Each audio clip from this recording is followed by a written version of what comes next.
త్వరగా ముగించుకునే ప్రయత్నం మనం చేద్దాం. జీవితంలో విచారాన్ని ఎదుర్కోలేక ఈ సమాజానికి ముఖం చూపిద్దామన్న చెలక వేచారిపోయి విరిగిపోయి ఇక ఈ జీవితాలు ఇంతే అని సూసైడ్ చేసుకుంటున్న అనేక మందికి ఈరోజు ఒక చక్కటి సందేశం చూద్దాం. ఇక ఆలస్యం చేయకుండా 88వ కీర్తన జాగ్రత్తగా విందాం. దేవుడు ఈరోజు మనతో మాట్లాడాలని కోరుకుందాం. 88వ కీర్తన మొదటి వచనం నుంచి మార్చి చదువుదామా? ఎవరైనా సహాయం చేస్తారా? మంచిగా తప్పులు లేకుండా చదివేవాళ్ళు. యెహోవా, నేను చదువుతాను, నెక్స్ట్ వాక్యం మీరు చదవండి.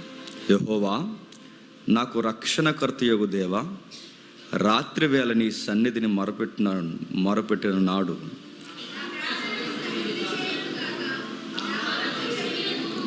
నేను ఆపదల్లో నిండి ఉన్నాను. నా ప్రాణము పాతాళనకు సమీపించి ఉన్నది.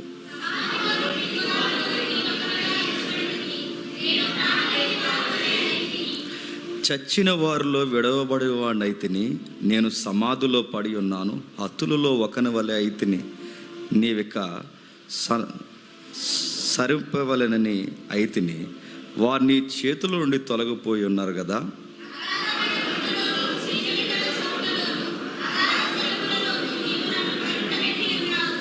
నీ ఉగ్రత నా మీద బరువుగా ఉన్నది. నీ తరంగములు అన్నీ నన్ను ముంచుచున్నవి.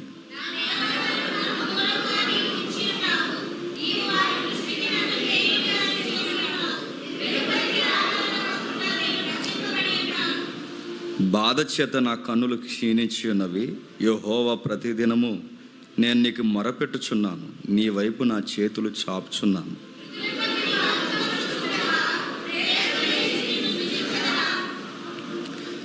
సమాధిలో నీ కృపను ఎవరైనా వివరింతురా? నాశన కోపములో నీ విశ్వాసతను ఎవరైనా చెప్పుకుందురా?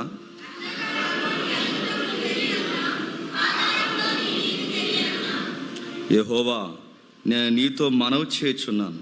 ఉదయమున నా ప్రార్థన నిన్ను ఎదుర్కొనును.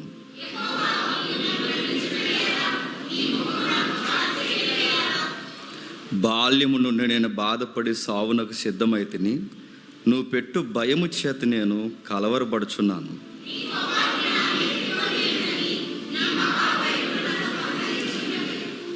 నీళ్లు ఆవరించినట్లవి దినమంతయు నన్ను ఆవరించి ఉన్నవి. అవి నన్ను చుట్టుకొని ఉన్నవి.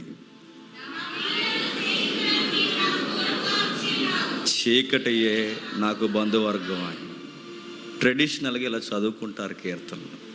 అందుకే చదివిస్తున్నాను నేను. కానీ విషయాన్ని గమనించండి. ట్రెడిషనల్గా బైబిల్ కీర్తన చదవడం అలవాటు చేసుకున్నాం, కానీ సారాంశాన్ని మాత్రం గాలి కుదిలేస్తాం. ఏదో జరుగుతుంది. బైబిల్ పండితులు ఈ కీర్తన ఏమని ఇచ్చారంటే, విషాదకరమైన కీర్తనలో, బాధాకరమైన కీర్తనలలో 150 కీర్తనల్లో విచారకరమైన కీర్తనలో ప్రాముఖ్యమైన కీర్తన 88వ కీర్తన. దీని గురించి ధ్యానించినప్పుడు ఎందుకో భయం వేస్తుంది, బాధ వేస్తుంది. కీర్తన అయ్యే సమయానికి మనకు ఒక ఓదార్పు వస్తుంది. నిజంగా నాకు చాలా ఆశ. కీర్తన నుంచి 150 కీర్తనలు ఎవరికి చేయాలని నాకు ఆశ. కానీ ఈయనే భక్తులు ఎక్కడున్నారు చెప్పండి? భక్తులకి అన్ని కీర్తనలు చెప్పేస్తే ఇంకేమన్నా ఉందా? భక్తులు ఏమంటారంటే, ఇంక ఈయన ప్రసంగాలు చెప్పడం మానేశాడు, కీర్తనలు చెప్తున్నాడు అంటారు. కానీ ఆ భక్తులకు తెలియదు ఏంటంటే, ఇది కూడా ప్రసంగమే, ఇది కూడా దైవికమైన మాటలే. ఈ కీర్తనలో చాలా ఒత్తిళ్ళు ఉన్నాయి. ఎవరు రాశారు ఈ కీర్తన అంటే కోరహ కుమారులు కాదు. ఈ కీర్తన రాసినది హేమాను. ఎందుకు రాశాడు? ఒక ప్రాబ్లం ఉందంట ఆయనకి. బైబిల్ పండితుల యొక్క అంచనా, ఇమేజెస్ చూపిస్తాడు చూడండి. బైబిల్ పండితుల యొక్క అంచనా తర్వాత చూపుద్ది. కానీ బైబిల్ పండితుల యొక్క అంచనా, సరిగ్గా ఈ కీర్తన రాసే యామాను వయసు ఈ కీర్తన అంటే ఒకే ఒక్క లైఫ్లో ఒకే ఒక కీర్తన రాశాడండి. ఇంకెక్కువ కీర్తనలు రాయలేదు ఆయన. జీవితంలో నలిగిపోయాడు, సేదరింపబడ్డాడు, వెలివేయబడ్డాడు, పట్టించుకోవడం మానేశారు. ఎవరు ఆయనతో ఫ్రెండ్షిప్ చేసేవారు కదంట. ఆ బంధువులు అట్లాంటి పండు కూడా అండి, ఆడితో మాకు పని ఏంటండి అనేవారట. రకరకాల మాట్లాడేవారట, ఎవరు పట్టించుకో, ఒంటరిగా వదిలేస్తారట. అతను మా చుట్టాలని చెప్పకండి, మాకు అంత ఇష్టమైన వ్యక్తి ఏం కాదు అనేవారట. మా తాలూకని చెప్పకండి, మాకు నచ్చరు ఆ వ్యక్తులు అన్నారట. ఆ వ్యక్తిని చాలా దూరం పెడుతున్నారు, ఇసుకుపోయాడు. సరిగ్గా కుర్రోడు వయసు బైబిల్ పండితుల అంచనా ప్రకారం 25 ఏళ్ళ కుర్రోడు ఈ పాటని ఇంత వైరాగ్యంతో రాస్తున్నాడంటే జీవితంలో కలిగిన బాధలను రంగరించి వడపోసి ఎక్కడో ఏడుస్తూ తన కలం నుండి ఈ కీర్తన రాశాడు. లైఫ్లో ఒకే ఒక్క సాంగ్, ఆ ఒక్క సాంగ్ దేవుడికి ఎంతో బాగా నచ్చింది కనుకే బైబిల్ కీర్తనలో ఈ కీర్తన ఉండాలని దేవుడు కావాలని ఆ కీర్తన పెట్టించాడు. ఈ లైఫ్ ఎలా ఉందో ఒక 2 వచనాలు చూద్దాం. ఎలా ఉందో 18 వచనం చూడండి. నా ప్రియులు, నా స్నేహితులు, నీవు నాకు దూరముగా ఉంచి ఉన్నావు, చీకటియే నాకు బంధువు అయిపోయింది. ఏంటట, ఎవ్వరూ స్నేహం చేయట్లేదట ఈ అబ్బాయితో. అరే లైఫ్లో ఒక్క ఫ్రెండ్ కూడా ఉండరంటే, ఒక్క ఫ్రెండ్ కూడా లేడంట. ఉన్నారు, కాస్త ఫ్రెండ్స్ ఉన్నారు, నన్ను అర్థం చేసుకుంటున్నారు అనుకునే సమయానికి ఆడే యాండి చెల్లిపోతాడంట. ఇది ఎప్పటి నుంచి జరుగుతుందంటే, నా చిన్నప్పటి నుంచి జరుగుతుంది. నా బాల్యం నుంచి నాకు ఎవడో ఒకడు నా బాధను పంచుకునేది, నాతో కలిసి ఉండేది, కాస్త ఉన్నాడు, ఈడొకడు ఉన్నాడు రా నా లైఫ్లో అని అనుకుంటాను. అమ్మయ్య అనుకునే సమయానికి నాకు హ్యాండ్ ఇచ్చి వెళ్ళిపోతాడు. బంధువులు ఎవరు నాతో ఉండరు, స్నేహితులు ఎవరు నాతో ఉండరు, అయిన వారు ఎవరు నాతో ఉండరు. చీకట్లో అలా కూర్చుని ఉంటాను. చీకటే చుట్టమైపోయింది, చీకటే నాకు బంధువు అయిపోయింది. ఆ మాటలు మీకు ఎలా ఉన్నాయో నాకు తెలియదు, కానీ చాలా ఫీల్ అవుతున్నాడని నాకు కీర్తన చదువుతుంటే అర్థమవుతుంది. అరే 25 ఇయర్స్లో నీకు ఇంత బాధ ఏమొచ్చింది అబ్బా అంటే, చాలా బాధ ఉన్నాయి సార్. చిన్నప్పటి నుంచి మా ఫ్యామిలీయే నాకు పెద్ద ప్రాబ్లం అయిపోయింది అన్నమాట. నా ఇల్లే నా జీవితానికి సమస్య అయిపోయింది. నా వాళ్ళే నాకు బరువు అయిపోయారు. నెక్స్ట్ నా ఒళ్ళు, నా దేహమే నాకు ఊరుతాడై కూర్చుంది. ప్రాబ్లంలో కీర్తన రాసిన చాలా పెద్ద ప్రాబ్లమ్స్ ఉన్నాయి. మానసిక రోదన ఉంది, శారీరకమైన రోగం ఉంది, ఇంట్లో చెప్పుకోలేని సమస్యలు ఉన్నాయి. మీ పేరెంట్స్ అంటగా అని అంటే ఏమనలేక ఇలా తలదించుకుని, అవును సార్ ఆయన మా నాన్నగారే, భలే నాన్నగారా నీకు అన్నారు. అర్థమైనట్టు ఉంది, అర్థం లేదని నాకు అర్థమైంది. కానీ సంథింగ్ చాలా బాధల్లో ఉన్నాడు ఈ అబ్బాయి, చాలా బాధల్లో ఉన్నాడు. ఈరోజు నేను అడుగుతున్నాను, ఏదికి మీద నుంచి నీ ఫ్యామిలీ గొప్పదని నువ్వు చెప్పుకోలేని సమస్యలో నువ్వు ఉంటే డోంట్ వరీ. నీలాంటి సమస్యను ఫేస్ చేసిన వాళ్ళు బైబిల్లో ఉన్నారు. మీ ఫాదర్ గురించి నువ్వు చెప్పుకోలేని పరిస్థితులు ఉంటే డోంట్ వరీ. నీలాంటి సమస్యను నాకన్నా నీకన్నా ముందుగా ఎదుర్కొన్న వాళ్ళు ఉన్నారు. మన సమస్య ఇది, నా వాళ్ళే నాకు పెద్ద సమస్య అయిపోయింది, నా ఇల్లే నాకు ఊరుతాడైపోయిందంటే నువ్వు బాధపడుకో. కుటుంబం కూడా ఏం కుటుంబం రాని దాన్ని ఎవరైనా అంటే గుర్తుపెట్టుకో, మనకన్నా ఏడ్చినోడు ఒక పాట రాశాడు మనలాంటి వాళ్ళ కోసం, మనసారా పాడుకోవడానికి, గర్వంగా చెప్పుకోవడానికి. దేవా, నాలాంటి వ్యక్తుల చరిత్రలో నీ మందిరంలో ఉన్నారా ప్రభు అంటే, ఎస్ మై సన్ ఉన్నారు. వాళ్ళందరితో నేను మాట్లాడాను. ఏముంది సమస్య, ఏం చెప్తున్నాడు? 18 వచనం చూడండి, ఇంకా ఎక్స్ప్రెషన్ బాగుంటుంది. నా 15 వచనం నుంచి చూద్దాం. 15 వచనం, బాల్యము నుండి నేను బాధపడి సావునకు సిద్ధమైతిని, నీవు పెట్టు భయము చేత నేను కలవరపరచున్నాను. ఈ ప్రాబ్లం ఎప్పటి నుంచి ఫేస్ చేస్తున్నాడట? ఏమీ తెలియనప్పటి నుంచి. అందరూ ఎలా చూస్తారట, కుర్రోళ్ళు మాతో ఆడుకును అలాగ వెళ్ళిపో అంటారంట. అరే ఒక ఫ్రెండ్ రాడు, ఒక బంధువు రాడు, ఎవడో రాడు. చిన్నప్పటి నుంచి కుర్రోడు ఎక్కువ ఎక్కడ గడిపాడు తెలుసా? చీకట్లో గడిపాడు, సమస్యల సుడిగుండంలో గడిపాడు, ఇంట్లోనే పెద్ద పోరే గడిపాడు.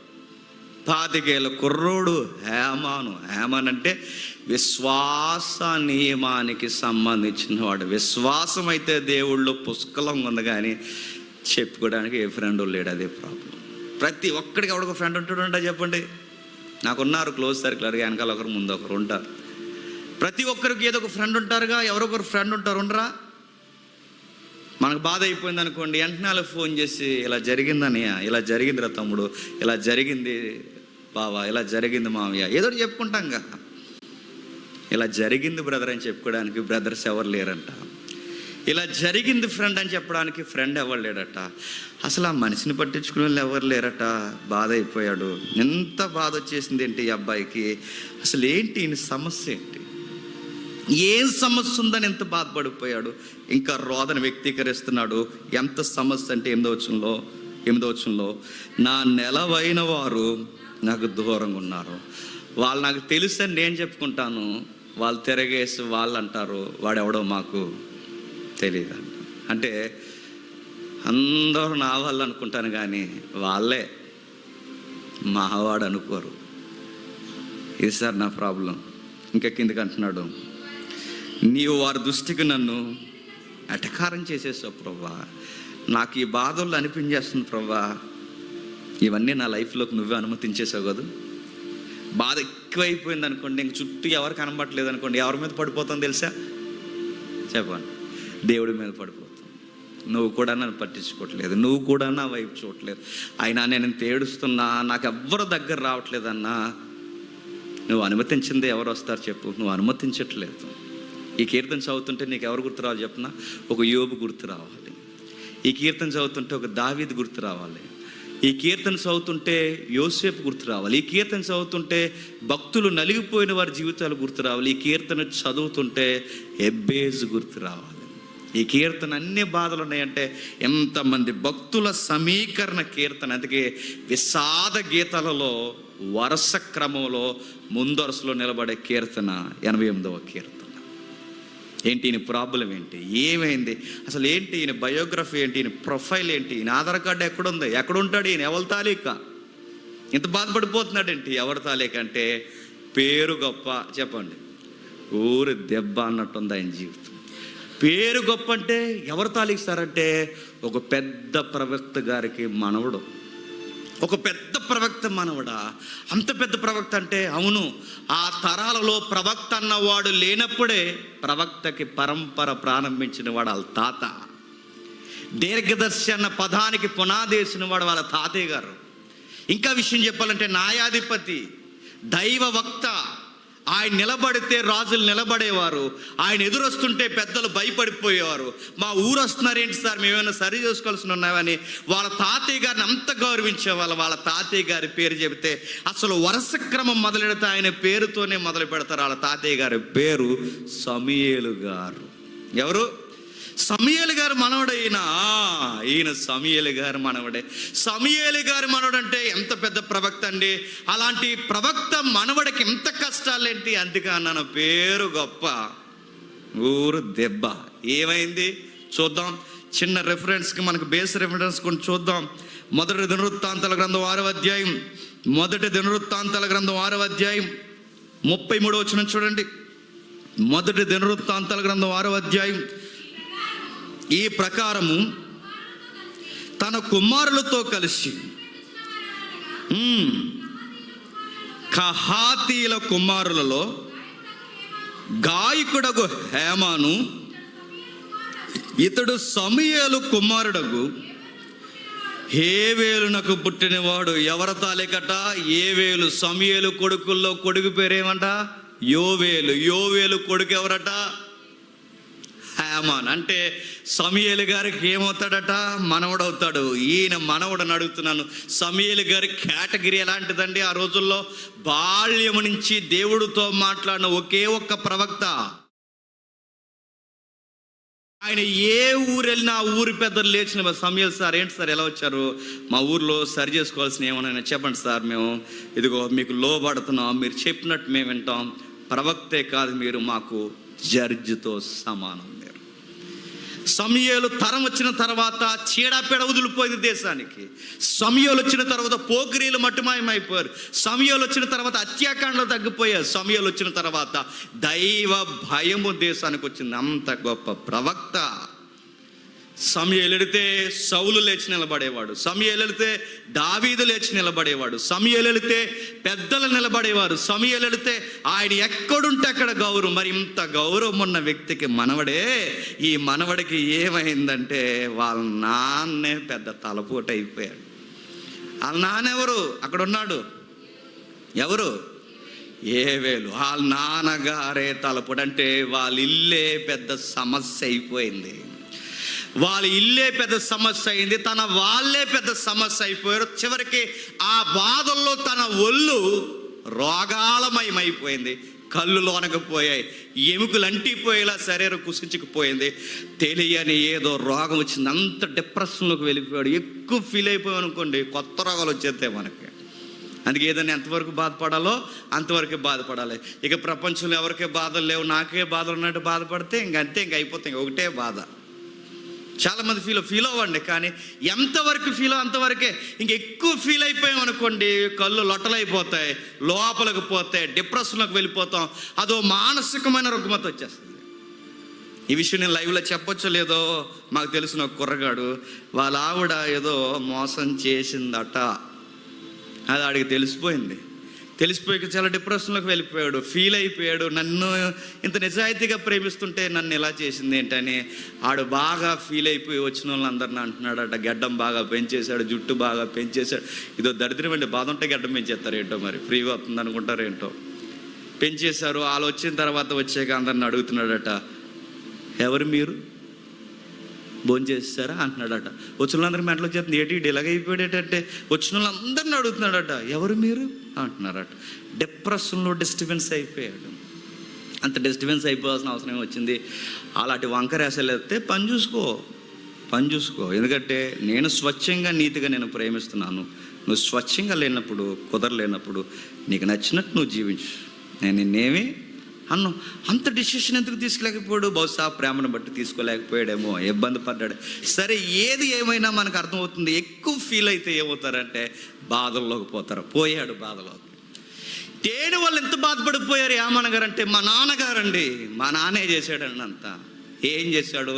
మా తాతయ్యకి చాలా పెద్ద పేరు ఉంది, మొత్తం పేరు చెడగొట్టాడు మా నాన్న. ఏం చేస్తారేంటి మీ నాన్నగారు? మా నాన్నగారు జడ్జి గారండి. మరి జడ్జి గారు కదా మీ నాన్నగారు అంటే, జడ్జి గారేనండి. ఆ జడ్జిమెంట్లు చెప్పడానికి మా నాన్నగారు లంచాలు తీసుకుంటాడు సార్. ఏం తీసుకుంటాడు? లంచాలు తీసుకుంటాడు సార్. మా నాన్నగారు గొప్పోడే, జడ్జి ఫిగర్గా ఉన్నాడు, హై రేంజ్లో ఉన్నాడు, న్యాయాధిపతిగా ఉన్నాడు. మా తాతయ్య గారు వెళ్ళిపోయిన తర్వాత దేశానికి తీర్పులు చెప్పే న్యాయాధిపతులు మా బాబాయ్ గారు, మా నాన్నగారే. మా నాన్న తమ్ముడు లేదా మా నాన్న అన్నయ్య, మా నాన్న సహోదరుడు, మా నాన్నగారే జడ్జిమెంట్లు ఇస్తారు. మా నాన్న చాలా హై కేటగిరీ ఉద్యోగం చేస్తున్నాడు, కానీ న్యాయం ఉండదు సార్ మా నాన్నగారికి, నీతి ఉండదు సార్ మా నాన్నగారికి. అన్యాయపు తీర్పులు. ఎవడో 10 ఎకరాల గొడవ ఉందని వస్తారు, అన్నదమ్ములు గొడవ, సరే 10 ఎకరాల గొడవ ఉందని చెప్తారు. ఆ తీర్పు ఎలా ఇస్తాడు తెలుసు సార్? పెద్దోడు వచ్చి సార్ మనకు అనుకూలంగా జడ్జిమెంట్ ఇవ్వండి అని చెబితే, మరి నీకెంత నాకెంత అని మాట్లాడేస్తాడు సార్. పెద్దోడికి తీర్పు ఇవ్వాలంటే మరి ఆ తీర్పు కూడా దేని బేస్ చేసుకుని ఉండాలి? మళ్ళీ ఒక రాజ్యాంగం ఉందిగా, మోసే ధర్మశాస్త్రం. ఆ రాజ్యాంగంలోంచి ఫైనల్ సెక్షన్ ఎత్తి జడ్జిమెంట్ ఇచ్చేస్తాడు. అందులోంచి జడ్జిమెంట్ ఎలా ఇస్తాడంటే, ఇదిగో జ్యేష్ఠుడు పెద్దోడు, జ్యేష్ఠుడు అంటే కుటుంబానికి తండ్రి తర్వాత తండ్రి అంతటోడు కనుక, అబ్బాయి నీకు 5 కాదురా అబ్బాయి, నీకు జడ్జిమెంట్ ఇస్తాను. ఏమని జడ్జిమెంట్ ఇస్తాను అంటే, మరి పెద్దోడు జ్యేష్ఠుడు కనుక అతనికి 7, నీకు 3. సార్ ఇదేంటి సార్ అంటే, మరి సెక్షన్ అలా ఉంది, ఏం చేయమంటావు అన్నాడు. ఇలా అన్యాయపు తీర్పులు, నోరు ముంచేసే తీర్పులు, అడ్డగోలు తీర్పులు, ఎక్కడ దొరికితే అక్కడ నొక్కేయడం, ఎక్కడ దొరికితే అక్కడ లాగేయడం. ఈ విషయం ఊరు వాడ చెప్పుకోవడం మొదలెట్టింది. అరే సమూయేలు ఎంత బాగుండేవాడు, దుర్మార్గులైన కొడుకులు వచ్చారు, చిచ్చి వీళ్ళ నాన్నగారు ఎంత బాగుండేవారు. అన్ని దొంగ తీర్పులు, అన్ని అన్యాయపు మాటలు. ఎవడికి బరువు, ఎవడికి అధికారం ఉంటే ఆడేపుకి తిరిగాడు. ఇంకెవడండి దైవజనులు ఎలా ఉంటే మనల్ని బాగు చేసేది? చిచ్చి నాన్నగారుకున్న నీతి ఈడికి లేనందుకు సిగ్గుమాలిన విషయం. ఇలాంటి వాళ్ళు నాయకులు అయ్యారేంటని ఊరు వాడ చెప్పుకుంటున్నారు. ఎక్కడుంది ఎవిడెన్స్ చూద్దాం ఒకసారి. 1 సమూయేలు గ్రంథం మొదటి సమూయేలు గ్రంథం త్వరగా మొదటి సమూయేలు గ్రంథం 8వ అధ్యాయం మొదటి వచనం చూడండి.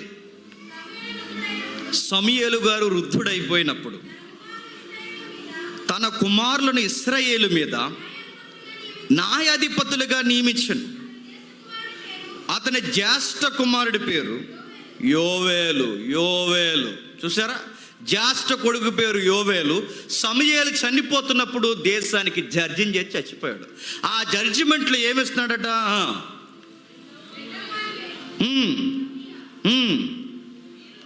వీరు న్యాయాధిపతులుగా ఉండిరి, అతని కుమారులు అతని ప్రవర్తన అనుసరింపక ధనాపేక్షులై లంచము పుచ్చుకొనుచు న్యాయము త్రిప్పగా ఇశ్రాయేలు పెద్దలందరూ కూడి రామాలో సమూయేలు యొద్దకు వచ్చి, చిత్తగించుము, నీవు వృద్ధుడవు, నీ కుమారులు నీ ప్రవర్తన వంటి ప్రవర్తన గలవారు కారు, సకల జనుల మర్యాద చొప్పున మాకు రాజు కావాలి, వీళ్ళ న్యాయాధిపతులుగా మాకు వద్దు. నేను మళ్ళీ ప్రశ్న తిరగేసి అడుగుతున్నాను, చెప్పండి, అసలు ఇశ్రాయేలుకి రాజు కావాలన్న థాట్ రావడానికి కారణం ఎవరు చెప్పండి? సమూయేలు కొడుకులు. సమూయేలు కొడుకులే తినంగా ఉంటే ఇశ్రాయేలు నోట ఏ మాట రాదు చెప్పండి? మాకు రాజు కావాలంటారు. మాకు రాజు కావాలని వీళ్ళు అడుగుతున్నారంటే వీళ్ళు తినంగా లేరు, వీళ్ళు సరిగ్గా లేరు కనుక. వీళ్ళే కనుక సరిగ్గా ఉంటే వీళ్ళు రాజు నడవరు. వీళ్ళు రాజు నడకపోతే దేశం ఎంత బాగుండేదో దేవుడి మీద అనుకుండే. దేశం మొత్తం తిట్టుకోవడానికి, దేశం మొత్తం దుమ్మెత్తిపోయడానికి, దేశం మొత్తంలో చిన్నోడు పెద్దోడు అందరూ తిట్టుకోవడానికి కారణం సమూయేలు కొడుకులు. ఆ పెద్దోడికి సిగ్గులేదు, చిన్నోడికి సిగ్గులేదు. లంచాలు, ఎక్కడైనా లంచాలు తీసుకోవడం, దొంగ పనులు, దోసేడు. చిన్న తీర్పుకి లంచం తీసుకుంటారు, పెద్ద తీర్పుకి లంచం తీసుకుంటారు, చిన్న పనికి లంచం తీసుకుంటారు, ప్రతి దానికి లంచం. అప్పటికి ఎంత ఉంటాడు ఎవరు చెప్పండి? మన హీరో 25 ఏళ్ళ కుర్రోడు అప్పటికి ఎంత ఉంటాడు చూడండి. చిన్న పిల్లోడు, బాల్యంలో ఉన్నాడు, దేశంలో తిరుగుతున్నాడు. నాన్న కోసం ఇంత టాక్ నడుస్తుంది, దేశంలో ఏమని మాట్లాడతారు చెప్పండి? నువ్వు మాతో ఆడుకోకు, మీ నాన్న మా ఫ్యామిలీకి అన్యాయపు తీర్పు ఇచ్చాడని మా తాతమ్మ చెప్పింది, మా నాన్న చెప్పాడు, నీతో జత కట్టొద్దని చెప్పారు, మా దగ్గరికి రాకండని ఖచ్చితంగా ఏం చేస్తారు చెప్పండి? దూరం పెట్టేస్తారు. మాతో ఆడుకోవడానికి వీలు లేదు, ఆటలాడినవ్వట్లేదు. ఎందుకంటే వీళ్ళ నాన్న బట్టి, వాళ్ళ నాన్న చేసిన దుర్మార్గమైన పనులు, ఆ ఎఫెక్ట్ ఎవరి మీద పడుతుంది చెప్పండి? పిల్లల మీద పడుతుంది. తల్లిదండ్రులు చేసిన పనులు పిల్లల మీద పడుతున్నాయి చూడండి. ఆడుకోవడానికి రావట్లేదు. ఎక్కడ స్నేహితులు ఏమన్నా మాట్లాడితే, యారా హేమాను, మీ నాన్నగారు ఏం తీర్చారో తెలుసా తీర్పు? మీ నాన్నగారు నా పనుల మీద పడుతుంది బట్టి పెట్టేస్తారు. మాతో ఆడుకోవడానికి వీలు లేదు, ఆటలాడినవ్వట్లేదు. ఎందుకంటే వీళ్ళ నాన్న బట్టి, వాళ్ళ నాన్న చేసిన దుర్మార్గమైన పనులు, ఆ ఎఫెక్ట్ ఎవరి మీద పడుతుంది చెప్పండి? పిల్లల మీద పడుతుంది. తల్లిదండ్రులు చేసిన పనులు పిల్లల మీద పడుతున్నాయి చూడండి. ఆడుకోవడానికి రావట్లేదు. ఎక్కడ స్నేహితులు ఏమన్నా మాట్లాడితే, యారా హేమాను, మీ నాన్నగారు ఏం తీర్చారో తెలుసా తీర్పు? మీ నాన్నగారు ఇదిగో, మా నాన్న ఎంత కుమిలిపోతున్నాడు ఇంట్లో ఉండి, మా తాతయ్య గారు భూమికి అన్యాయపు తీర్పిచ్చాడ్రా మీ నాన్న ఎంత ఏడిపించాడురా, మీ నాన్న డబ్బుల కొరకు మా జీవితాన్ని నిలువెల్లా దోసేసాడు, మమ్మల్ని రోడ్డు మీద పడేశాడు, మాకు అన్నం లేకుండా చేశాడు, మీ వల్ల మా కుటుంబానికి గుప్పిడి మెతుకులు లేకుండా పోయాయి, మా ఉసురు మీకు తగులుతుందని మా పెద్దోళ్ళు అంటుంటే నేను విన్నాను రా, నీలాటోడితో నాకు ఫ్రెండ్షిప్ వద్దురా, మీకు మీ ఫ్యామిలీకి చెప్పండి ఓ నమస్కారం. ఇలాంటివన్నీ ఫేస్ చేస్తున్నాడండి ఎవరు చెప్పండి? హేమాన్ ఇవన్నీ ఫేస్ చేస్తున్నాడు, బాధపడిపోతున్నాడు. పిల్లలు ఉండరు, పెద్దోళ్ళు ఉండరు, ఎవ్వరు ఉండరు. తాతయ్య గారికి అయితే మంచి పేరు ఉంది, నాన్నగారికే చెప్పండి మంచి పేరు లేదు. ఇప్పుడు తాతయ్యని ఫాలో అవ్వాలా చెప్పండి? నాన్న ఫాలో అవ్వాలా? మనస్సాక్షి ఉన్న కుర్రోడు గనక బతికితే తాతలాగా బతకాలి, చస్తే తాతలాగా చచ్చిపోవాలి. తాతయ్య ఎలా బతకాడు? జడ్జిమెంట్లు ఇచ్చినప్పుడు ఎంతో కొంత మనీ ఇస్తారు, ఫీజు ఇస్తారు. ఫీజు తెలుసా? ఆ ఫీజు కూడా వద్దన్నాడంట సమూయేలు. వద్దు సార్, మీ గార్ద భవనం కానీ, మీ నుంచి ఏ వస్తువు కానీ, లైఫ్లో ఇన్ని జడ్జిమెంట్లు ఇచ్చాను నేను. ఎప్పుడైనా మీ దగ్గర నుంచి రూపాయి నేను అడిగానా? నా దేవుడే నన్ను పోషించాడు. ఒక్క రూపాయి మీ దగ్గర తీసుకోలేదు. బతికితే దేవుని కొరకు ఘనంగా బతికి చచ్చిపోతాను, కానీ మీరేసే ఇంగులు మతుకుల కొరకు నేను బతుకును. దేవుడు నాకు ఒక పొజిషన్ ఇచ్చాడు. ఆ పొజిషన్లో గర్వంగా బతికేస్తాను. అతిశయిస్తూ ప్రభువుని బట్టి అతిశయిస్తూ బతికేస్తాను తప్ప మీరిచ్చే వాటి కొరకు నేను ఆశపడను. వద్దు sir, please sir, sorry sir అని ఎన్నిసార్లు వద్దన్నాను. చచ్చిపోతున్నాను, నేడో రేపో సవాల్ చేస్తున్నాను మిమ్మల్ని. లైఫ్లో ఒక్కరి దగ్గర నేను ఏదన్నా ఒక వస్తువు కానీ లంచం కానీ తీసుకున్నానా, బతుకున్నాను? ఎవడైనా నా మీద నేరం మోపితే చెయ్యెత్తాను, ఒక్కటి చెయ్యెత్తలేదని. బైబిల్లో ఇద్దరు చేశారు సవాళ్ళు. ఒకటి యేసుక్రీస్తు వారు, 2 సమూయేలు. ఇలాంటి లైఫ్ క్యారెక్టర్ని ప్రపంచం ముందు పెట్టి మాలో తప్పు ఉందని చూపించండి అడిగిన వారిలో మొదటి వరుస ప్రభు అయితే, 2వ వరుసలో సమూయేలు. యేసు ప్రభుకి ముంగిర్తు సమూయేలు అయితే, ఆ గుర్తుకు కొనసాగింపు నిలువెత్తు సాక్ష్యం ప్రభు అయిన యేసుక్రీస్తు. ఎంత మంచి తాతకి లాంటి రికార్డ్స్ ఉంటే పండిత గర్భాన్న చెప్పండి సొంట్లు పుట్టారంట, పరమ సొంట్లు. వాళ్ళు పుట్టి ఏం చేస్తున్నారు? నాన్న ఫాలో అవ్వలేదు, ఏలి కొడుకులను ఫాలో అయ్యారు. ఏలి కొడుకులు చేసిన పనులే మళ్ళీ ఎవరు చేస్తున్నారు చెప్పండి? సమూయేలు కొడుకు. అంటే ఏలి కొడుకులు పోయారు, పేడ వదిలిపోయింది అనుకుంటే ఇప్పుడు సమూయేలు కొడుకులు తయారయ్యారు.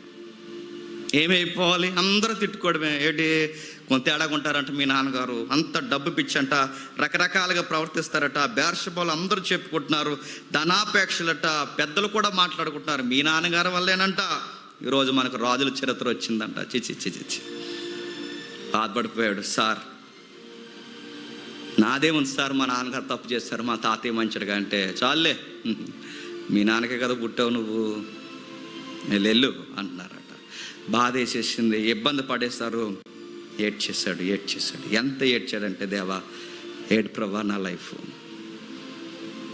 సమూయేలు మనవడిని గొప్పగా పుట్టాను, కానీ గొప్పగా బతికేంత బతుకు మా నాన్న నాకు ఇవ్వలేకపోయాడు. బాధ అయిపోతుంది. వయసులో ఉన్నాను కానీ సరైన ఫ్రెండ్ లేడు, వయసులో ఉన్నాను కానీ సరైన బంధువు లేడు, వయసులో ఉన్నాను నా అన్నవారు లేరు, నాతో ఎవరూ స్నేహం చేయడానికి ఇష్టపడలేదు. పేరుకి ఏదో అలా ఉన్నాం, పెద్దంటి కుటుంబం వాళ్ళమని తప్ప కనీసం సాదాసీదా మనుషులు కూడా మమ్మల్ని పలకరించరు. ప్రభువా నాకు బాధ అయిపోతుంది, ఏడ్చేస్తున్నాను. ఇవన్నీ నువ్వు చూస్తున్నావు, నువ్వు కావాలనే నాకు అందరినీ దూరం చేసేస్తున్నావు. అందుకే నీకు చెప్తున్నాను ప్రభువా, ఇలాగ ఏడ్చి నేను చచ్చిపోయేవాడినాను. చనిపోయే వాళ్ళ వరుసలో నెక్స్ట్ నేమ్ ఎవరిదందో తెలుసు ప్రభువా? నా పేరు ఉన్నట్టు, అదే కదా కీర్తన, ఆ వరుసలో నేను ఉన్నట్టు నాకు కనబడుతుంది.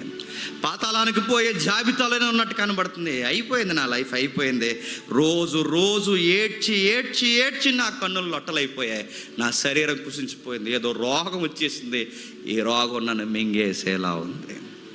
నేను ఎందుకు ఏడ్చానంటే నా ఇల్లును బట్టి ఏడ్చాను. నేను ఎందుకు ఏడ్చానంటే నా వాళ్ళని బట్టి ఏడ్చాను. ఇప్పుడు నేను ఎందుకు ఏడుస్తున్నానంటే నా ఇల్లు, నా వాళ్ళు, నా ఒళ్ళు, నా రోగాన్ని బట్టి ఏడుస్తున్నాను. చూస్తుండగానే లైఫ్ అలా గ్రాఫ్ దిగిపోయింది ప్రభు. ఆయన ఏడ్చినప్పుడు దేవుడికి ముద్దొచ్చాడట. ఎవరు చెప్పండి? ఆయనకి ఎప్పుడు నచ్చుతాను చెప్పనా? ఎంత బాధ అయినా, ఎంత ఇబ్బంది అయిపోయినా ఈ బాధ తట్టుకోలేకపోతున్నాను రా బాబు. శ్రీకాంత్తో అదే నేను చెప్తున్నాను అన్నమాట. సాయంత్రం అక్కడ కలుద్దాం. ఎక్కడ? అక్కడ ఆటో నగర్లో కలుద్దాం. ఆ దాబా వెనక్కు నువ్వు అలాగొచ్చే, నేను ఎలాగొచ్చేస్తాను, తెచ్చేయి, సొక్కేద్దాం. ఎక్కువ మంది ఎందుకు తాగుతారు చెప్పండి? బాధ తట్టుకోలేక. ఎఫ్ఐఆర్స్, ఈ మాట అంటాను ఏమనుకోకండి, ఎఫ్ఐఆర్స్ ఎందుకు పెట్టుకుంటారు చెప్పండి? ఉపశమనం కొరకు. ఎందుకు ఎక్కువ తప్పుడు మార్గాలకు పోతారు? ఆ ఒత్తిడి భరించలేక ఉపశమనం కావాలి. ఆ ఉపశమనం తాగడంలో వస్తుంది అనుకుంటారు, తిరగడంలో వస్తుంది అనుకుంటారు, స్మోక్ చేయడంలో వస్తుంది అనుకుంటారు. రాదు, ఇంకా ఎక్కువైపోద్ది. తాగుతావు, ఇంకా గుర్తొచ్చేస్తుంటుంది నీకు. మీ నాన్న అలా తిరిగేస్తుంటాడు కళ్ళ ముందు, బాటిల్లోకి వచ్చేస్తాడు మీ నాన్న అలా కళ్ళ ముందుకి. తాగితే ఇంకా గుర్తు, సిగరెట్ కలితే పొగలా కనబడతాడు మీ నాన్న అలాగా, ఎరా అని. నువ్వేదైతే, నేను మళ్ళీ చెప్తున్నావు, నువ్వేదైతే పోవాలనుకుంటావు, నువ్వు వ్యసనాల్లో ఇంకా గుర్తొచ్చేస్తాడు. బాధ అయిపోయింది. అందుకే వ్యసనాలకు పోలేదు, తాగుళ్ళకు పోలేదు. బతికితే మా తాత గుర్తొచ్చేలా బతకాలి, లేకపోతే ఈ బతుకు నాకు వద్దు. నేను ఇలాగే ఏడుస్తూ ఏడుస్తూ ఏడుస్తూ ఏడుస్తూ నీ దగ్గర ప్రార్థన చేస్తూ చచ్చిపోతాను ప్రభువా. దేవుడికి ముద్దొచ్చేసాడు, దేవుడికి నచ్చేసాడు, దేవుడు వెంటనే కలగ చేసుకున్నాడు. నీకెవరు లేరంటావేంటి? ఇలా రా, చూసిన ప్రపంచం ఆశ్చర్యపోయేలా, సొలొమోను మందిరం నివ్వెరపోయేలా నీకు ఎంతమంది పిల్లల్ని ఇస్తాను తెలుసా? ఒకరు కాదు, ఇద్దరు కాదు, ముగ్గురు కాదు, నలుగురు కాదు, 5 కాదు, 6 కాదు, 7 కాదు, 8 కాదు, 9 కాదు, 10 కాదు, 15 కాదు, 17 మంది పిల్లలు ఇచ్చాడు దేవుడు. నీకు ఎవరు లేనన్నది. ఈడు ఫ్రెండ్ ఆడు ఫ్రెండ్ కాదు, నీ పిల్లలే నీకు పెద్ద ఫ్రెండ్స్. బయలే అనిపిస్తుంది. చూద్దాం ఒకసారి మొదటి దినవృత్తాంతాల గ్రంథం 25వ అధ్యాయం. మొదటి దినవృత్తాంతాల గ్రంథం 25వ అధ్యాయం 5-6 వచనాలు చూద్దాం. మీరందరూ రాజునకు దీర్ఘదర్శియగు హేమాను యొక్క కుమారులు, హేమాను సంతతి, హేమానును గొప్ప చేయటకే. ఆ వర్డ్ ఎంత బాగుందో చూడండి. హేమానును గొప్ప చేయటకే ఈ అబ్బాయిని గొప్ప చేయాలి. ఎందుకంటే అందరూ ఏమంటున్నారు? అదిగో పిల్లల సంతానం జీవిస్తున్నాడు చూడండి. మనకు దేవుని దయ అనుకోవాలో దరిద్రం అనుకోవాలో తెలియదు, కానీ ఆ స్క్రీన్ కనబడదు మనకి. కొత్త చర్చలోకి వెళ్ళాక మంచి స్క్రీన్ పెడదాంలేండి. ప్రస్తుతానికి కనబడకపోయినా కనబడినట్టే. మీకు చూడండి, ఇంటికి వెళ్ళి లైవ్లో చూడండి. వాళ్ళ మధ్యలో ఉన్నాడు చూడండి. సంఖలో పిల్ల, పక్కలో పిల్ల, అంతా మొత్తం చుట్టూ ఎంతమంది పిల్లలు ఉన్నారు?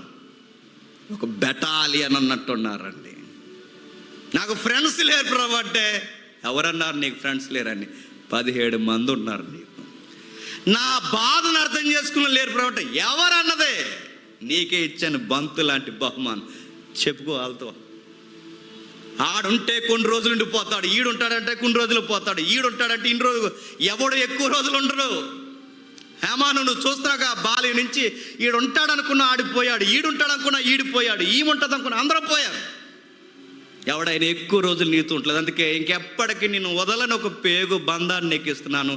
నీకు ఫ్రెండ్ అలా ఇస్తున్నాను. నీ బిడ్డలే నీ స్నేహితులు. ఎంతమంది? 14 మంది మగపిల్లలంట, 3 ఆడపిల్లలంట. నడుతున్నాను. ఇల్లు ఎలా ఉంటుంది చెప్పండి? ఇంకెక్కడికి వెళ్ళాలి? అంత పార్కే ఇల్లు. ఎలా ఉంటుంది చెప్పండి? అరే మా ఫ్రెండ్స్ అంటే, ఫ్రెండ్స్ ఇప్పుడు ఎవరు అవసరం ఇస్తారు? పెద్దోడు మా ఫ్రెండ్, చిన్నోడు మా ఫ్రెండ్, మా బుట్టతో పాటలు పాడుతుంది, చక్కగా ఉంటుంది, గోల ఉంటుంది ఇంట్లో, హ్యాపీ మూమెంట్స్ అంతా. దేవుడు డిసైడ్ అయిపోయాడు, హేమాన్ని హైప్ తీసుకురావాలి, హేమాన్ని గొప్ప చేయాలి. దేవుడు ఎలాంటి చెప్పినా, ఎక్కడైతే నాకు ఎవ్వరు లేడని బాధపడతారో వాళ్ళని దేవుడు పట్టుకుంటాడండి. ఆ బాధపడుతున్న నాకు ఎవ్వరు లేరని నువ్వు ఏ చీకట్లోకో ఏ తుప్పల్లోకో పోయి బాధపడకూడదు. ఆ బాధపడేది దేవుడి దగ్గరే బాధపడాలి. ఏంటి ప్రభా, నన్ను ఎవరు పట్టించుకోరు, నన్ను ఎవరు గొప్ప చేయమని కనీసం నాతో స్నేహం చేయరేంటి ప్రభా, ఎవరు నాతో ఉండరు అంటే, దేవుడు చూశాడు. ఆ బాధల్లో ఒక ఆత్మీయమైన నవ్వు నవ్వుకుంటాడు దేవుడు. రైట్, నీ జీవితాన్ని అద్భుతంగా మార్చేస్తాను, నీకు స్నేహితులను నీ గర్భం నుంచే పుట్టిస్తాను, నీ పిల్లలే నీ స్నేహితులు చేస్తాను. ఎంత స్నేహితులు అయిపోయారంటే, వీళ్ళ స్నేహితులైపోవడం పిల్లలు అయిపోవడమే కాదు, వీళ్ళందరూ కచేరీ స్టార్ట్ చేశారు. కచేరీ అంటే సాంగ్స్. సొలొమోను మందిరంలో దావీదు గారు అప్పటికి సొలొమోను మందిరానికి ప్లాన్ ఆఫ్ యాక్షన్ రెడీ చేస్తున్నాడు తెలుసుగా. సొలొమోను ద్వారా మందిరం కట్టాలనుకుంటున్నాడు. సొలొమోను ద్వారా మందిరం కట్టాలని దేవుడు ఆజ్ఞాపించాడు. నువ్వు కట్టొద్దు, నీ చేతులు రక్తము చేత తడిసిపోయి నీ కొడుకు ద్వారా కట్టేస్తా అంటే, అప్పటికి సొలొమోను వచ్చే సమయానికి అన్ని ప్లాన్ చేస్తున్నాడు. ఎవరు? దావీదు గారు. ఆ ప్లానింగ్స్ ఏం చేస్తున్నాడు? సేవకులు ఎవరు ఉండాలి, గాయకులు ఎవరు ఉండాలి, సంగీతకారులు ఎవరు ఉండాలి, ఎవరెవరు ఉండాలంటే సంగీత బృందాలుగా 3 టీమ్స్ ఉండాలి. ఆ 3 టీమ్స్లో 3వ వ్యక్తి పేరు హేమాన్. ఆ హేమానుతో పాటు వర్షిప్ చేయాల్సిన వ్యక్తులు వాళ్ళ పిల్లలే. చూడండి, వాళ్ళ పిల్లలందరూ కూర్చుని పిల్లల పాటలు పాడుతుంటే, కొడుకులు వాయించేస్తుంటే, కూతుర్లు పాడేస్తుంటే, నాన్నగారు ఇలా చెయ్యి ఊపుతారు కదండి, మెయిన్ సింగర్ తెలుసు, ఇలాగంటారు ఏదో ఇలా నాన్నగారు. ఇంకా హేమాన్ ఇలాగ అండమే, ఇంకా ఇలాగంటే అది చూడండి, ఆ మ్యూజిక్ని అంటున్నాను చూడండి, అలా అంటమే ఇంకా. అలా వర్షిప్ చేస్తుంటే అలా సొలొమోను మందిరాన్ని, ఎవరు సార్ ఈ టీం అంతా అంటే హేమాన్ గారు ఫ్యామిలీ అండి. భలే ప్లే చేస్తున్నారండి. నిజంగా దేవుడు బంగారం లాంటి బిడ్డలను ఇచ్చాడండి. ఎంత బాగున్నాయండి గొంతులు, ఎంత చక్కగా ఇన్స్ట్రుమెంట్ ప్లే చేస్తున్నారండి, ఎంత చక్కగా ఉన్నారండి.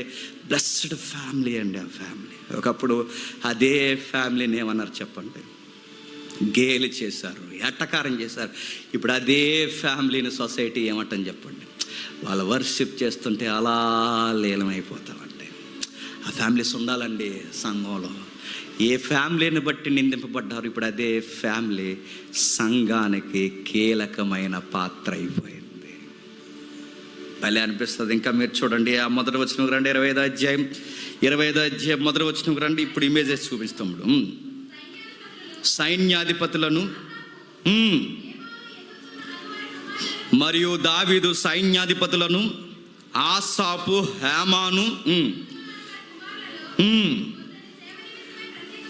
కొందరిని సేవ నిమిత్తమై ప్రత్యక్షపరిచి సితారలను, స్వరమండలాన్ని, తాళములను వాయించుచు ప్రకటించినట్లుగా నియమించిరి. వీరు ఏం చేయడానికట, ప్రకటించినట్టు తాళాలు, స్వరమండలాలు వాయించడానికి, ప్రకటించడానికి. ఇంకా అంటే వీళ్ళెవరు, ఆసాపు అంటే మామూలు అండి. దావీదు తర్వాత మళ్ళీ జాతీయ కీర్తనలు రాసింది ఎవరో తెలుసా, ఆసాపు. ఆసాపు తర్వాత మళ్ళీ జాతీయ గీతం ఎవరిదో తెలుసా, హేమాను. ఆసాపు అంటే బాగుంది. ఆసాపుకి హేమానికి ముందు జాతీయ కీర్తన ఇదే. ఈ కీర్తనలే పాడాలని జాతీయ కీర్తనలుగా ప్రకటించిన కీర్తనలు ఎవరియో తెలుసా, దావీదు. అంటే దావీదు తర్వాత ఆసాపు, ఆసాపు తర్వాత హేమాను. ఎంత దేవుడు ఎంత గొప్ప ఇచ్చేసాడో చూడండి, ఎంతగా హెచ్చించేశాడు. ఇదిగో వర్షిప్ చేస్తే మీరే చేయాలి. అద్దరు కొట్టేశారట ఆ పాటలన్నీ. చూడండి, ఆ సంగీతంలో వందల మధ్య ఆ 100 మంది ఎంతమంది ఉంటారు ఇక్కడ వచ్చిన ముందు మీరు చూడండి. 6వ వచనంలో వీరందరూ ఆసాపునకును, యోధేతునకును, హేమానునకును రాజు చేయున్న కట్టడ ప్రకారము యెహోవా ఇంటిలో, యెహోవా ఇల్లు అంటే సొలొమోను మందిరములో తాళములు, స్వరమండలాలు, సితార్లు వాయించుచు గానము చేయుచు తన తండ్రి చేతి కింద దేవుని మందిరములో సేవ చేయుచుండ్రి.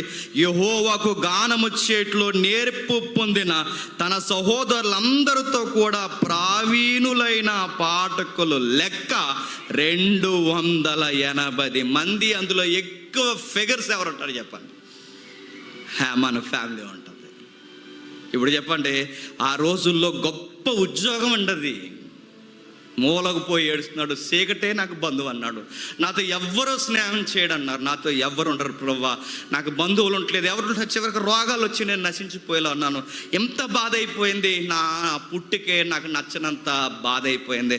మా నాన్నగారు చెడ్డ పేరు తెచ్చారు, మా తాతయ్య గారి పేరు నిలబెట్టాలని నాకు ఆశ ఉందంటే రా అని దావీదు ద్వారా దేవుడు పిలిచాడు. రా, నా మందిరంలో గొప్ప పాటగాడిగా, గొప్ప సంగీతకారుడిగా, నా మందిరంలో గొప్ప ఆరాధన గాయకుడిగా నిలబడు, ఆరాధించు, నేను వింటాను, తరిస్తాను, నీ బిడ్డల్ని దీవిస్తాను. ఎంత బాగా ఎదిగిపోయాడు. చిన్న పిల్లగాడప్పుడు ఏడుస్తున్నాడు, 25 ఏళ్ల వయసులో నలిగిపోయాడు, నాన్నగారు కూర్చి సరిగ్గా చెప్పుకోలేకపోయాడు. కానీ ఈరోజు 17 మంది పిల్లలు, సంఘానికి వచ్చిన వాళ్ళందరూ ఈ పిల్లలని అందరిని చూసి మీ నాన్నగారు ఎవరు అని అడిగితే, మీ పేరెంట్స్ ఎవరు అని అడిగితే, అడుగో ఆ మెయిన్ సింగర్ ఎవరైతే ఉన్నారో లీడ్ చేస్తున్నా ఆయన ఇలాగ అంటున్నాడే, ఆయనే మా నాన్నగారు, ఆయనే మా నాన్న. ఎవరు మీ నాన్నగారు అంటే, సమూయేలు గారు మా తాతయ్య గారు, మా తాతయ్య గారు ముత్తాత గారు, మా తాతయ్య గారు మా నాన్నగారు ఉన్నారు, ఏవేలు ఆయన అంటే అదే లంచాలు తీసుకున్నారు, ఆయనే. తర్వాత మా నాన్నగారు అంటే మీ తాతయ్య లక్షణాలు మీకు ఏమి రాలేదు సార్. మా నాన్న దేవుని పట్టుకుని ఏడ్చాడు, ఆ దేవుని పట్టుకుని మా నాన్న రోజు ఏడ్చాడు మా లైఫ్ని మార్చమని. ఈరోజు మా లైఫ్ని దేవుడు మార్చేశాడు. ఈ సొలొమోను మందిరంలో మేమే వర్షిప్ టీమ్ అయిపోయాం. బ్లెస్డ్ ఫ్యామిలీ మీది. ప్రజలందరూ మాట్లాడుకుంటున్నారు, గొప్పగా చెప్పుకుంటున్నారు. నేను మళ్ళీ చెప్తున్నాను ముగించే ముందు, మీ నాన్నగారు మంచోళ్ళు కాకపోవచ్చు, మీ అమ్మ మంచిది కాకపోవచ్చు, నీ బంధువులు నిన్ను పట్టించుకోకపోవచ్చు, నిన్నెవ్వరూ దగ్గర రానికపోవచ్చు. Don't worry. బైబిల్లో మనలాంటి బాధను అనుభవించిన వారు ఉన్నారు. వాళ్ళందరికీ మనకు నేర్పుతున్న పాఠం, ఆ ఏడ్చేది దేవుని దగ్గరికి పోయాడు. నీ భర్త నిన్ను పట్టించుకోకపోవచ్చు, నీ భార్య నిన్ను తక్కువ చేసి చేతగానోడు అనొచ్చు, నేను ఎవరైనా ఏదనొచ్చు, నీ ఇల్లే నీకు పెద్ద తలపోటు అయిపోవచ్చు, నీ వాకిలే నీకు పెద్ద విఖండంగా తయారవ్వచ్చు, నీ ఒళ్ళు నీకు సహకరించకపోవచ్చు, నీ సమస్యలు చూడకుండా ఏంట్రా ఈ లైఫ్ అని మూసుకుపోయినట్టు అనిపించదు. నీకు ఏమైపోయినా డోంట్ వరీ, నీ మొర వినేవాడు ఉన్నాడు. ఆయన దగ్గరికి రా, ఏడు, ఆయన దగ్గర నిలబడు. నీ బిడ్డలే నీకు సోలాలై నేను పొడి చేయవచ్చు, నీ భర్తే నేను అర్థం చేసుకోలేకపోవచ్చు, నీ భార్య నీకు సంకటంలా తయారై ఉండొచ్చు, నీ ఇల్లే నీకు పిశాసి మందిరంలా తయారై దేవాలయంగా ఉండాల్సిన నీ ఇల్లు పిశాసులకు నిలయంగా తయారైపోయి ఉండొచ్చు. కానీ డోంట్ వరీ, నీ ఇల్లు కోసం చెప్పుకోలేకపోతాను బాధపడకు. నీ నుంచి నీ ఇంటి పేరు మార్చేస్తాడు, నీ నుంచి నీ స్థితిగతులు మార్చేస్తాడు. హేమాను నీకు నాకు నేర్పుతున్నాడు. దావీదు మందిరంలోకి దావీదు మందస్సాన్ని తీసుకొస్తున్నప్పుడు ముగించేస్తాడు. మందసాన్ని తీసుకొస్తున్నప్పుడు, సార్ మందస్సును తీసుకెళ్తున్నాం, భుజాల మీద మందస్సును తీసుకెళ్తున్నప్పుడు టెంపుల్ లేదు కదండి, మందస్సాన్ని తీసుకెళ్తున్నారు. ఆ మందస్సాన్ని తీసుకుని వెళ్తున్నప్పుడు దావీదు గారు కోరుకున్న గాయకులట. ఎవరిని కోరుకున్నారు? ఆసాఫ్ని, హేమానని. రండి వాళ్ళు వర్షిప్ చేయాలని, బాగా చేస్తారు. ఒకప్పుడు ఎవ్వరూ ఆ అబ్బాయిని దగ్గర రానివ్వలేదు, కానీ ఇప్పుడు ఎవరు కోరుకుంటున్నారు చెప్పండి? ఆ రాజే మాకు హేమాన్ కావాలంటున్నారు.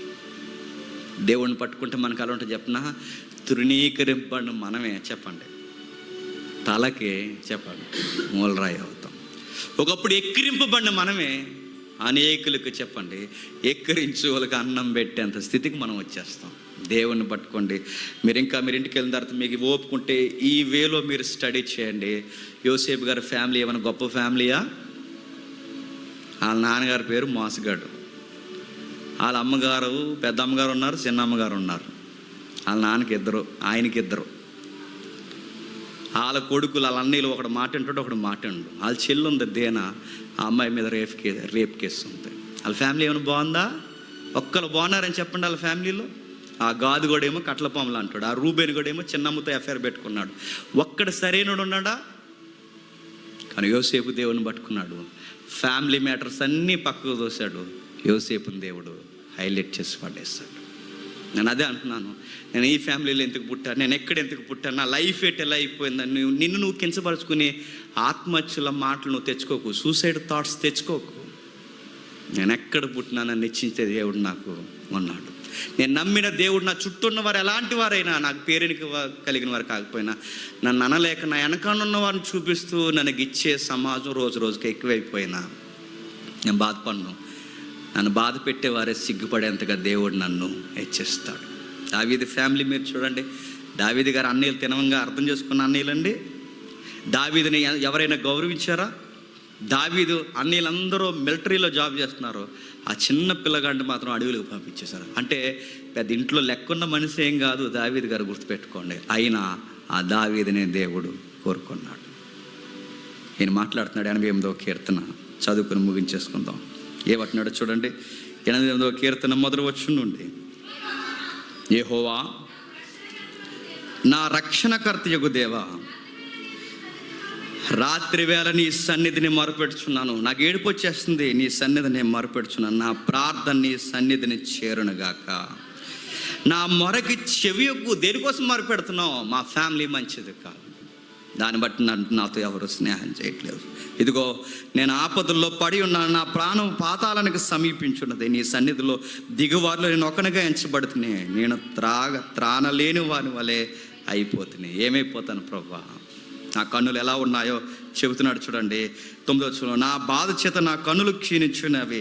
యెహోవా ప్రతి దినము నీకు మొరపెడుచున్నాను. ప్రార్థన ప్రార్థన ప్రార్థన ప్రార్థన ప్రార్థన ప్రార్థన. ఆ ప్రార్థనకి జవాబు వచ్చింది. ఒక ఉన్నతమైన ఉద్యోగం ఇచ్చారు. ఇంకా విషయం ఏంటి తెలుసా? లెక్క పెట్టలేనంత 17 మంది బిడ్డలు ఇచ్చారు. పంతుల్లా తిరుగుతున్నారు. ఇటో డజన్ మంది, ఇటో డజన్ మందిలో తిరుగుతున్నారు. అలా ఫ్యామిలీ పిల్లలు కూడా తిరుగుతారు చూసారు. పిల్లల కోడి ఇలా రెక్కలు ఇటుసుకుని తిరుగుతుంది పిల్లల కోడి. అలా పిల్లల కోడిలాగా అలా తిరుగుతా చర్చిలో వర్షం. ఇంకేం కావాలండి లైఫ్లో? మంచి లైఫ్ ఏంటి చెప్పిన? చక్కగా దేవుడికి పాటలు పాడుకుని కలువ మెతుకులో తిని కుటుంబ సమేతంగా దేవుని సన్నిధిలో గడపడం కన్నా గొప్ప జీవితం ఏముంది చెప్పండి? బ్లెస్డ్ లైఫ్ అంటే అదేనండి. నా భార్య, నా పిల్లలు, మేమంతా కలిసి మందిరంలో ఉండి దేవుడిని ఆరాధించుకుని 4 మాటలు విని ఆయన ఆజ్ఞలు పాటిస్తూ బతికించేంత దీవెన కన్నా ఇంక దీవెన ఏమని చెప్పండి. దరిద్రం ఏంటి చెప్పనా? భార్య ఉంటే భర్త ఉండదు, భర్త ఉంటే భార్య ఉండదు, వీళ్ళిద్దరు ఉంటే పిల్లలు ఉండరు. దరిద్రం అది, గుర్తుపెట్టుకో. దేవుడి దగ్గర దీవెనకరమైందని చెప్పిన ఆయన సన్నిధిలో నిలబడి పరిశుద్ధులందరూ పాటలు పాడుతుంటారు. ఆ పరిశుద్ధులందరూ పాటలు పాడుతుంటే వాళ్ళతో పాటు కలిసి నా భార్య గొంతు కలిపి, నా పిల్లల గొంతు కలిపి, నా పిల్లలు ఈ మందిరంలో ఆడుకుని, నా పిల్లలు ఇక్కడ చక్కగా నడుస్తూ ఇలా దేవునితో కలిసి పరిశుద్ధులతో కలిసి పాటలు పాడుకుంటూ మన పిల్లలు గడిపేస్తే ఎంత మంచి జీవితం అండి. ఎంత మంచి జీవితం ఇచ్చాడు తెలుసా? ఒకప్పుడు నువ్వు సమాజానికి అక్కర్లేదన్నారు, ఇప్పుడు సంఘానికి నువ్వు లేకపోతే పని అవ్వదంటున్నారు. సంఘమే నీ మీద కీలకమైన పాత్ర పెట్టింది. రా బాబు, జాతీయ గీతాలు 2 పాడు అనగానే పాడారు. ఎవరు? చిన్నోడేమో అది కొడుతున్నాడు, అవన్నీ కదా సితార్లు ఏవో ఉన్నాయి అక్కడ పేర్లు మనకు పాత నిబంధనలో, అవన్నీ వాయిస్తున్నారు. చిన్నోడు వాయిస్తాడు, పెద్దోడు వాయిస్తాడు, పిల్లలు పాడేస్తుంటారు, వీళ్ళందరూ పాడేస్తుంటారు. ఆసాబ్ గారి దగ్గర నుంచి ఒక టీం వస్తే వీళ్ళందరూ కలిసి పాడతారు. ఆ పాటల్లో దావీదు very good, best worship award మీకు వేస్తున్నాను అన్నాడంట. నేను అడుగుతున్నాను, కుటుంబం అంతా కలిసి పాట పాడితే ఎంత బాగుంటుందండి? పాడమన్నాగానే అందరూ తయారైపోకండి, మామూలుగా చెప్తున్నాను, ఎంత బాగుంటుందండి. ఆ పాడేది మీ ఇంట్లో పాడుకుంటే ఎంత బాగుంటుందండి. సాయంకాలం కుటుంబ ఆరాధన జరుగుతాయిగా, మీరందరూ పాడితే భార్య పాట ఎత్తుకుని, నాన్న గొంతు కలిపి, పిల్లల పాటలు వెనకాల చిన్న స్వరాలు కలుపుతుంటే ఎంత బ్యూటిఫుల్ ఇమేజ్ చెప్పండి. అది దేవుడు ఆ బ్యూటిఫుల్ ఇమేజ్ ఇచ్చాడు వాళ్ళ లైఫ్కి. బ్లెస్డ్ ఫ్యామిలీ, డోంట్ వరీ, నేను హెచ్చిస్తున్నాను. ఈ రోజు నుంచి నీకు చీకటి బంధువు కాదు, వెలుగైన నేనే నీకు బంధువుని. నాకు నువ్వే పాట పాడాలి, నువ్వే నిలిచిపో. ఇదిగో ఆసాపు, దావీదు, తర్వాత వరుసలో నువ్వే. 150 కీర్తనలో నువ్వు మూలుగుతూ రాసిన పాట ప్రపంచం ఎప్పటికీ చదువుకుండేలా చొప్పిస్తున్నాను, రాయిస్తున్నాను. ఆ పాట పేరు 88వ కీర్తన. చెప్పండి, వీళ్ళకన్నా బాధలు ఎక్కువ ఉన్నాయంటారు మనకి? చాలా తక్కువ. వాళ్ళు పడిన బాధల ముందు మన బాధలు చాలా చిన్నవి. అలాగే కళ్ళు మూసుకోండి, ఈ ప్రార్థనతో ఏకీభవించండి. అలాగే కళ్ళు మూసుకోండి. ప్రభురాత్రి సంస్కారం జరిగించడానికి ఎవరైతే ఏర్పాటు చేయబడిన పెద్దలు ఉన్నారో వారు మాత్రమే రండి. కొరింథీయులకు రాసిన మొదటి పత్రిక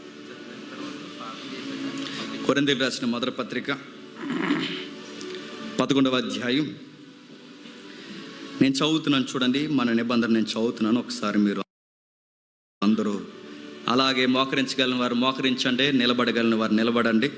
ఏర్పరచబడిన పెద్దలు వచ్చి ఈ ప్రభురాత్రి సంస్కరణలో పాల్గొనండి. నేను మీకు అప్పగించిన దాన్ని ప్రభు వలన పొందితిని, ప్రభు